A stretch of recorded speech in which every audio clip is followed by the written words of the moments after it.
Return to Raw, Chapter 4. Ta-da! Grandad throws open the door to the attic. It's incredible. He's transformed the dusty room into the den he promised us.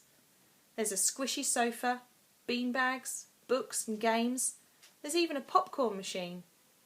Grandad's put framed photos on the wall of him and Nanny in Mauritius, and I spot 2 china dodos that belong to Nanny.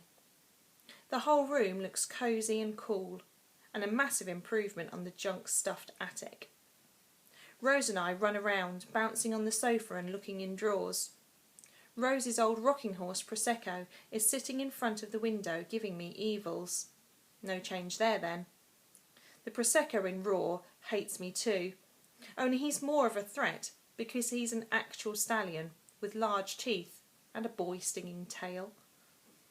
"Arthur, come and look at this," says Rose. She's found a trunk and it's full of our old toys. I pull out a ninja costume that looks just like the robes Win wears, a bag of pirate Lego, and then a red plastic dragon. "I thought you'd taken all this to the charity shop," I say to Grandad. He shrugs. It seems a shame to throw it out. I know what he means. It was playing with these toys that led to Raw appearing inside the camp bed.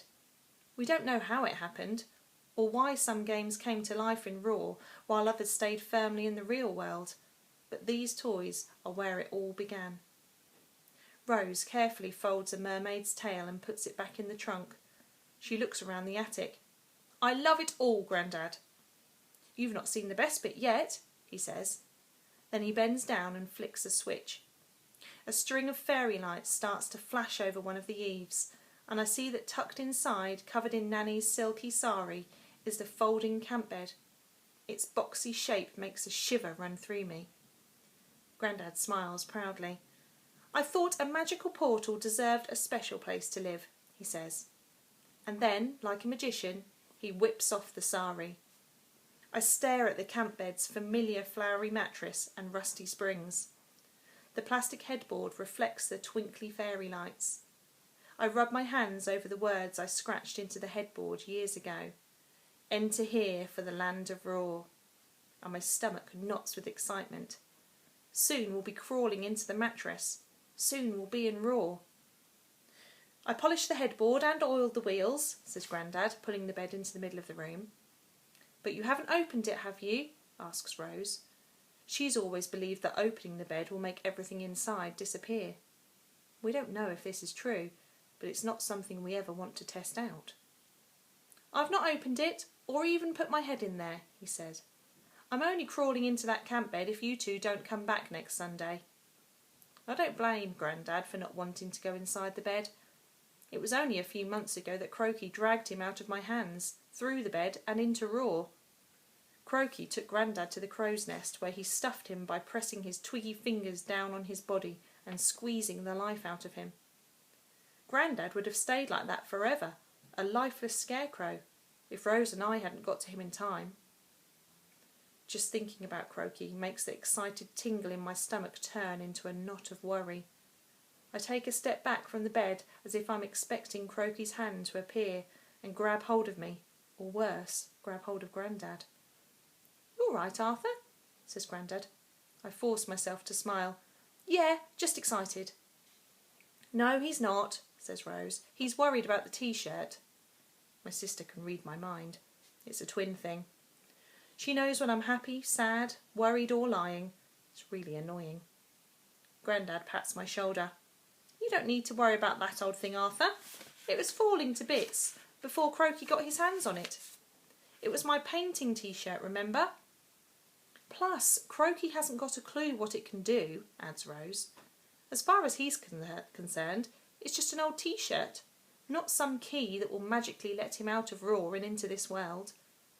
Her words don't reassure me. If anything, they make me feel worse. But there's still a chance that Croaky could crawl into the tunnel wearing it, isn't there? "Arthur, it's a tiny chance," says Grandad. "It's not worth worrying about." "Great," says Rose. "In that case, can we get going?"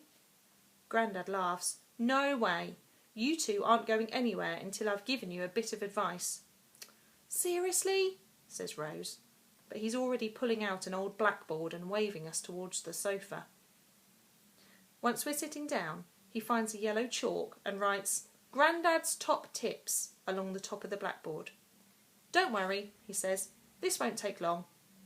He's right, it doesn't take long, because he only has 3 top tips to share. 1. No running on the dragons, ride them sensibly. 2. Be home by 3 p.m. Sunday or I'll come looking for you. Seeing as Mum and Dad are supposed to be picking us up at 4, this is pretty relaxed. 3. Don't do anything I wouldn't do. Number 3 seems to be giving us permission to do absolutely anything we want, because Grandad is a man with very poor risk assessment skills. He once actively encouraged me to jump out of the cherry tree onto the trampoline, and he believes no hill is too steep to cycle down if you've got the right attitude. Grandad, are you saying we can climb tall trees? I ask. Yes, he says, nodding seriously. Have bonfires? Of course, have as many as you like. Grandad loves bonfires.